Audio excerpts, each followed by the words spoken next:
nunca pediu comida, carro ou até comprou algum produto usando um aplicativo no celular? Pois é, são os hábitos da nova economia compartilhada, né? Porém, se envolve compra e venda, tem relação de consumo. Mas e aí? Como é que elas são? Que relações de consumo são essas? Muda alguma coisa no direito do consumidor com isso? Vamos conversar sobre o direito do consumidor na nova economia compartilhada na nossa coluna Direito do Cidadão de hoje.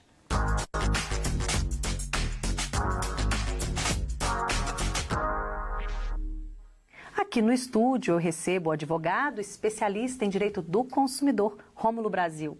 Tudo bem, Rômulo? Seja bem-vindo mais uma vez ao estúdio do Jornal Minas. Muito obrigado, é um prazer estar com vocês. Bom, o Rômulo é o meu convidado aqui no estúdio. Você de casa é o meu convidado para participar dessa entrevista com a gente. Mande a sua pergunta para o nosso WhatsApp. O número é o 31983625628.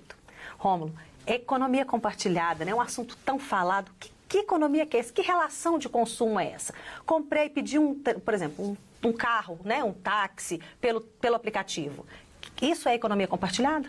Sim, porque envolve duas empresas ou duas partes no polo oposto ao polo do consumidor, tá? Quais sejam o aplicativo e, no caso, o taxista, o operador, o fornecedor desse serviço, motorista, exatamente. Nesse caso, o serviço, né, no caso do transporte, foi prestado de maneira não satisfatória ou não foi prestado? De quem é a responsabilidade? Daquele motorista privado ou também do aplicativo que meio que regulamenta ou coordena esses motoristas? É uma pergunta muito interessante, porque em princípio a responsabilidade são dos dois, tá? Ambos são responsáveis por resguardar aí os direitos do consumidor.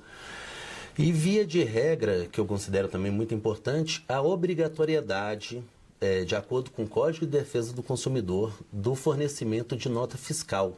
Tá? Via de regra, é obrigatório o fornecimento de nota fiscal ao consumidor após a venda de produto ou fornecimento de serviço. Aplicativos, por exemplo, de pedido de comida, que hoje é muito comum, né?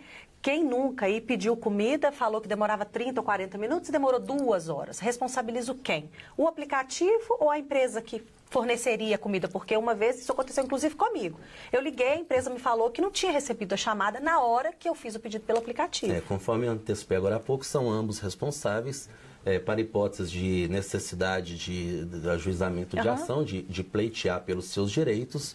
Você poderia colocar no polo passivo ambas as empresas. E como comprovar isso? Tá.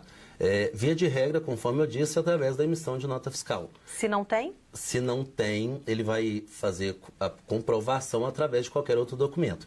E aí eu vou dar um exemplo. Nesses aplicativos de fornecimento de transportes, você, muito embora não tenha, em princípio, a obrigatoriedade na nota fiscal, mas você tem um recibo que eles te mandam após o término do serviço. Vamos ver alguns tópicos, então, para a gente poder ver sobre essa economia compartilhada. Alguns itens a gente separou lá. Olha, o Código de Defesa do Consumidor não abrange o compartilhamento, né?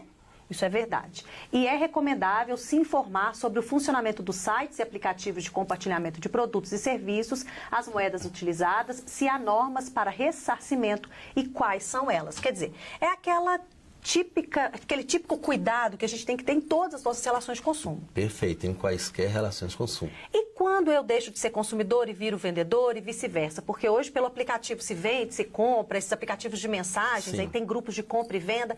Como é que fica essa relação aí? Quando que isso muda? Olha, você invertendo o polo, você vai estar obrigada, você vai estar sujeita às disposições do Código de Defesa do Consumidor, a partir desse momento na condição de fornecedor de serviço ou de fornecedor de produtos.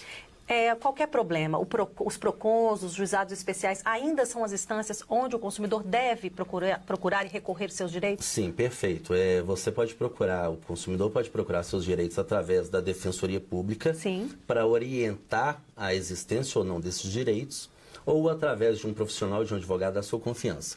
Constatado o direito ofendido ou não respeitado, ele pode ajuizar a ação, pode procurar seus direitos através dos juizados especiais. Ótimo, então, Rômulo, mais uma vez, muito obrigada por sua participação aqui no Jornal Minas. Eu que agradeço, foi um imenso prazer.